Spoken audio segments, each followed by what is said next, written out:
Hey, Shalom. All praises to Yahweh Bashem, Yahweh Shai Bashem, Rakakodash. Double honors to the apostles at Great Millstone. And peace to you, sincere brothers, the true house of David that's out there. And I wanted to go into Daniel, the 12th chapter, real quick, because I really wanted to get a point out.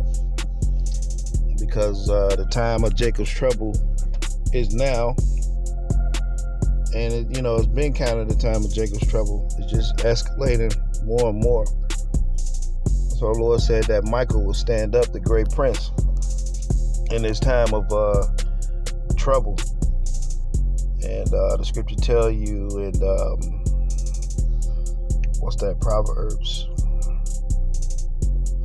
The scripture tells you that the Lord will actually be with the righteous in the time of trouble.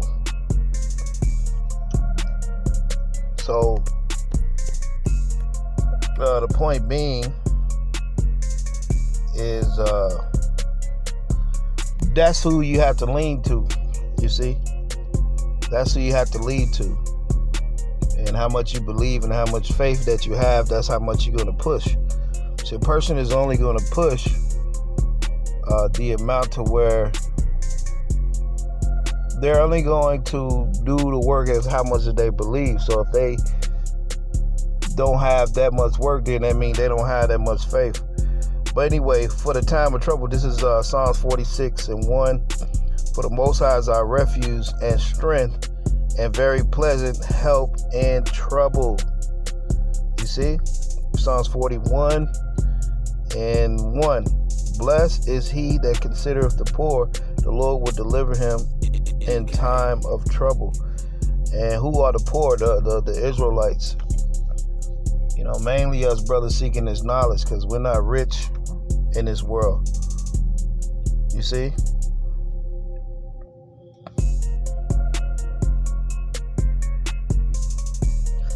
Psalm 77:2. In the day of my trouble I sought the Lord.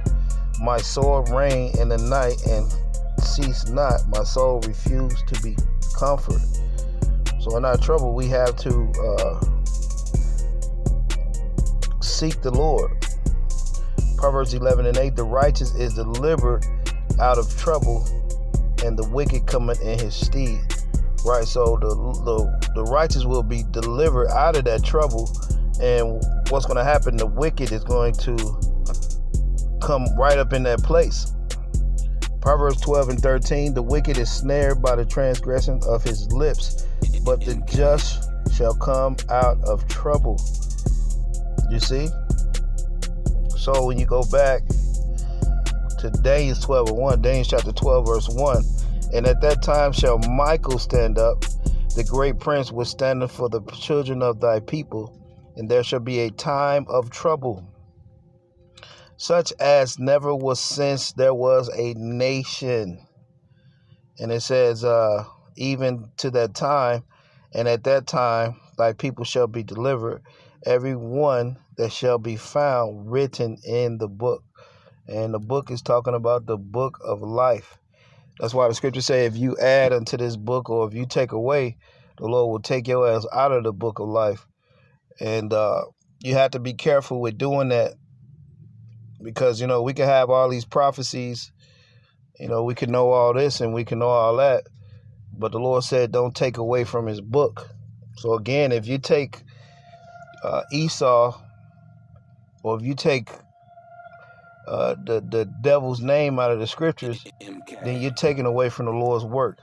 But anyway, I really wanted to go over Daniel chapter 12 verse 2. The Spirit just took me somewhere totally different, man. That's how the Spirit is. But anyway, what I wanted to do is Daniel chapter 12:2, because what you have to understand is a lot of men will come into this faith, and what you got to understand is, but only a few men will be chose. And Lord willing, we be chose. Also, as we say, Lord willing, be chose, the scriptures say, put on as the elect. So if you were the elect, how would you move? You will move like the prophets did. And how did they move? They moved in a way where they always put the Lord first, and they were always up doing the work. As the Lord said, he was daily in the temple. And the Lord shows you examples of how to stay in the spirit. But I wanted to read Daniel chapter 12 and 2. Now this is Daniel 12 and 2. Now it says, and many of them that sleep in the dust of the earth shall awake. You see? Some to everlasting life. So you're going to have some men that get this truth, and it's going to lead them to everlasting life, and it's going to lead them to a way of righteousness, to a way of help, and a good conscience, to a way of faith, to a way of the Most High, where the Lord's going to be with you. And then it says, and some to shame and everlasting contempt. Right. So a lot of men are going to get this truth, and because they have it, going according to Jude, the 1st chapter, a lot of men are going to wake up to shame and everlasting contempt, because a lot of men are going to wake up, and this ain't going to do nothing but amplify their wickedness, because a lot of men think they're going to come into this truth, and then they're going to think they could actually fake who they actually really are, not understanding that this truth is really going to bring out who you really are. So ultimately, if you're really wicked, it's going to show, and if you're really righteous, it's going to show. And the thing about the Lord, when the Lord got put on the cross, you know, he had to be humiliated first, and then he rose up after that. You see, honor comes before humility, and a lot of men, they want honor before they go through something. And a lot of men don't understand this truth, to understand that you have to be humble before you can actually be honored. So you have a lot of men being honored before they're humble, and a lot of those men are going to wake up to have woken up to everlasting shame and contempt, because at the end of this thing, they're going to be ashamed, because the Most High is not going to be dealing with their ass, and they're going to be dealing with those men that they had an evil eye to and they wanted to destroy. So you have some men in this truth that their thing was trying to destroy the righteous. You see?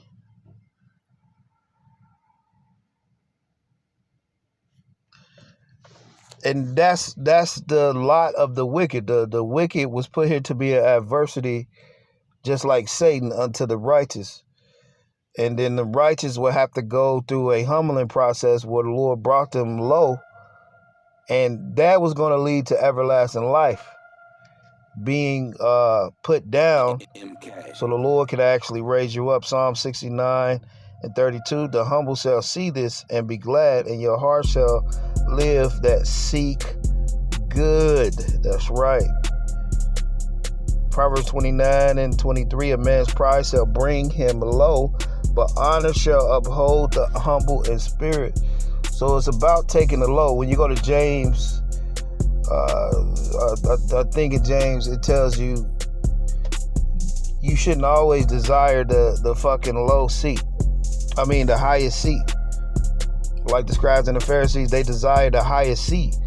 So when the actuality actually sinks in, and things actually come to pass, and as time goes on, you actually see that those men that were sitting up in Moses' seat in Matthew 23, it became known that they wasn't fit to sit in those seats. As today, we're seeing those things today, the same shit. So it's actually a good thing to just take the low and not trying to be something more than you actually are. Because when it comes to showing that you're not really of that seat you put yourself in, then you're going to have a great fall. You see? So some are going to be going to wake up to this truth, and they're going to wake up to life and gladness and the fullness of heart. And others are going to wake up to shame, because instead of being humble, they wanted to exalt themselves. And the Lord said, whoever exalts himself shall be abased. And So that's what you got to understand about this truth. It's about taking the low road and let everybody else put themselves up on the high road. Because a lot of these men up on this high seat, what has happened is pride and Satan has came in to a lot of these guys. And a lot of these guys are going to be shameful and they're going to be in a contempt, you see?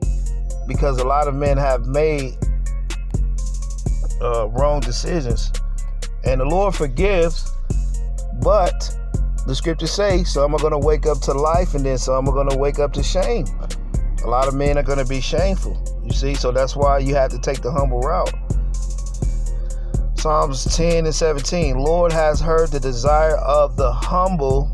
Thou wilt prepare their heart, and thou will cause thine ear to hear. That's right. So the Lord will prepare the heart of the humble, and he will put you through trials and tribulations to keep you humble, to exalt you later. You see? So just something to think about in this walk. Take the low road, man. You know? Because everybody that wants to take that high seat and jump into that high seat, the Lord is going to let those demons jump on your ass. And that's what's funny, because if you understand about the men of the Lord, like Moses, he didn't want the high seat. You see, he didn't want the high seat. Jonah, he didn't want to prophesy. He didn't want the high seat. But what happened was these men were chosen to do it because they didn't want that high, you know. So you have to be in the attitude of taking the low, you know, because a lot of men of the Lord, they didn't want to be on that high seat. They didn't want to they didn't want to do it. But the Lord set them up to do it. And that's an attitude you have to take. I mean, you want to do the job, but you have to take the low and remain humble. Because the Lord will exalt you in due time. And that's what you got to understand. Take the low and the Lord will exalt you in due time.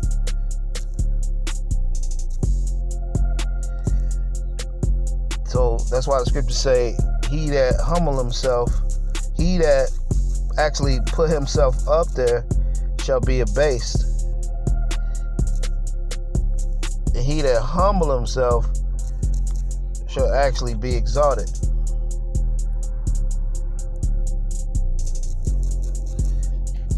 You see? So just something to think about. You know, this truth is not like that. The one that will make it through this thing is the one that the humblest, that took that low seat, and the Lord will exalt you in due time. But as the scriptures say, some will wake up to everlasting life, and then some will wake up to everlasting shame. And that's exactly how this thing is going to go. It's going to be the ones that nobody really look to, you see, instead of the ones that actually exalt themselves. Because everybody that exalts himself on this side will be brought low. And the ones that humble themselves, that's who the Lord's going to deliver. But just something to think about, man. Remain humble. And some will wake up to shame, and some will wake up to life. And with that, hey, shalom.